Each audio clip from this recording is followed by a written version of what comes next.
वेशभूषा में आते हैं तो उसके अलग अलग तरीके के मायने निकलने शुरू हो जाते हैं। संजीव जी, ये तो नहीं देख पा रहा और मैं कंफर्म नहीं कह सकता कि उन्होंने कैसी कैप पहनी है, लेकिन ये राष्ट्र सल्यूट मध्य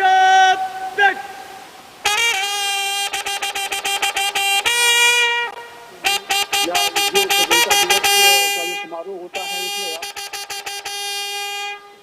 वो अनेक तरीके के साफा और इस तरह की जो टोपी है उसको धारण करते हैं। तो ये निसंदेह इसका एक मैसेज कहीं न कहीं होता है। और जैसा कि ललन सिंह जी ने कहा कि ये संभव है कि किसी रेजिमेंट की कैप हो, और ये स्पष्ट रूप में मैं नहीं कह सकता क्योंकि मैं देख नहीं पा रहा कि उन्होंने कैसी कैप पहन रखी है, लेकिन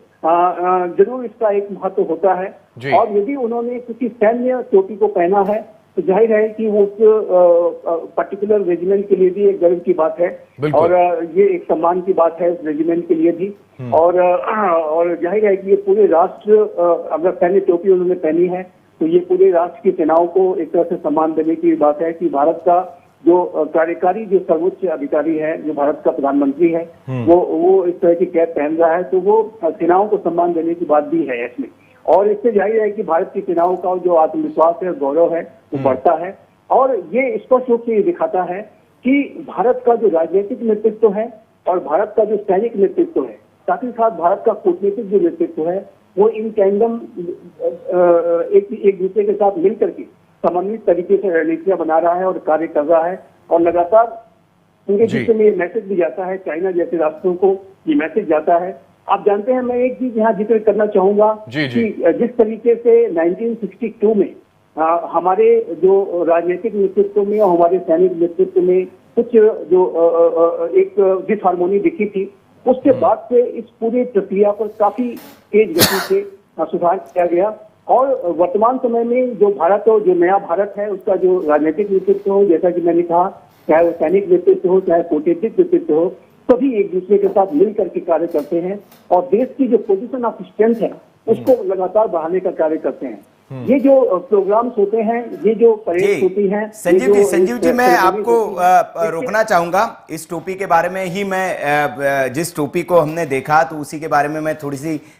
खोजने की कोशिश कर रहा था, रिसर्च करने की कोशिश कर रहा था कि प्रधानमंत्री मोदी ने क्या पहना है। तो दर्शकों को हम जानकारी दे दें कि ये जो प्रधानमंत्री नरेंद्र मोदी ने आज जो टोपी पहनी है, बहुत ही अहम सिंबॉलिक चीज, जो 2 दिन पहले 3 दिन पहले सुभाष चंद्र बोस के जो स्मारक का उन्होंने जो एक होलोग्राम वहां पर लगाया, तो ये उसी आजाद हिंद फौज की टोपी है जो प्रधानमंत्री नरेंद्र मोदी ने आज पहनी है। तो उसी आजाद हिंद फौज की ये टोपी है, और वो टोपी पहनकर आज प्रधानमंत्री नरेंद्र मोदी गणतंत्र उत्सव में 73वें गणतंत्र दिवस के उत्सव में शामिल हुए हैं। तो ये वीके न्यूज के दर्शकों को हम जानकारी दे दें, उनके मन में भी ये आ रहा होगा कि जो प्रधानमंत्री नरेंद्र मोदी ने जो टोपी पहनी हुई है, ये किस, जैसे कि अभी तक हम कयास लगा रहे थे किसी रेजिमेंट की होगी, किसी होगी, लेकिन अब ये पुख्ता हो गया कि ये जो टोपी उन्होंने पहनी है आजाद हिंद फौज की कैप है। सुभाष बाबू जिस फौज के सेना नायक थे और जिन्होंने इस फौज की स्थापना की थी, उस फौज की, यानी ये गणतंत्र जो है उन्हीं को समर्पित। जी एक तरह से। जी संजीव जी, आप बोलिए। जी ये देखिए, अब ये आपने स्पष्ट कर दिया, और ये बहुत ही गौरव का क्षण है कि आजाद हिंद फौज को इस भारत के वर्तमान नेतृत्व ने ये सम्मान दिया है। अभी आपने देखा कि 23 जनवरी को नेताजी सुभाष चंद्र बोस की जो जयंती थी, उस दिन भी उनकी प्रतिमा का जिस तरीके से अनावरण किया गया, होलोग्राम वाली जो प्रतिमा है, और जाहिर है आने वाले समय में ये प्रतिमा स्थापित की जाएगी। तो ये आजाद हिंद फौज का जो भारत की जो आजादी की लड़ाई है उसमें क्या योगदान रहा है, नेताजी सुभाष चंद्र बोस ने जिस तरीके का त्याग और बलिदान दे करके अपनी जो उनकी जो अपनी जाहिर है कि वो भारत की सिविल सेवा में उस समय चुने गए थे, सबसे युवा अवस्था में ही उन्होंने IPS की परीक्षा पास की थी, लेकिन उसका त्याग करके अपने सारे सुखों का, सारे सुविधाओं का त्याग करके भारत की आजादी की लड़ाई में जिस तरह से कूद पड़े थे और जिस तरीके से उन्होंने अपना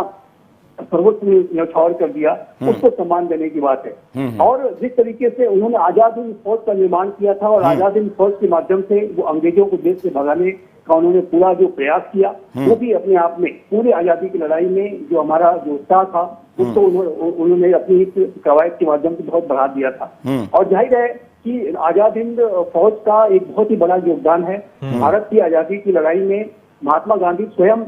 सुभाष चंद्र बोस का जो राजनीतिक नेतृत्व था उस समय जो कांग्रेस पार्टी में भी थे वो, तो उस समय उनको बहुत ही सम्मान के साथ देते थे। पूरी कांग्रेस पार्टी भी उस समय सम्मान के साथ देती थी, लेकिन आगे आने वाले समय में कुछ ऐसे मतभेद अवश्य हुए जिसकी वजह से उन्होंने अपना अलग रास्ता चुना। लेकिन जो लक्ष्य था, चाहे वो महात्मा गांधी जी रहे हो, चाहे उस समय का जो कांग्रेस रही हो, चाहे वो आजादी फौज रही हो, सभी का एक था। तो ये था कि भारत को अंग्रेजों से मुक्ति दिलानी है, भारत को आजाद कराना है। और इस आजादी की लड़ाई में ये जो आजाद हिंद फौज का जो योगदान है उसको जाहिर है कि अब तक सही सम्मान नहीं मिला था। अब तक का जो राजनीतिक नेतृत्व रहा आजाद हिंद फौज को हो, चाहे वो सुभाष चंद्र बोस का हो, उस तरीके का सम्मान नहीं दिया गया था जिस तरीके का उसे मिलना चाहिए था। लेकिन वर्तमान जो सरकार है उसने इस बात को रियलाइज किया और इसी वजह से अब उनकी एक प्रतिमा को भारत के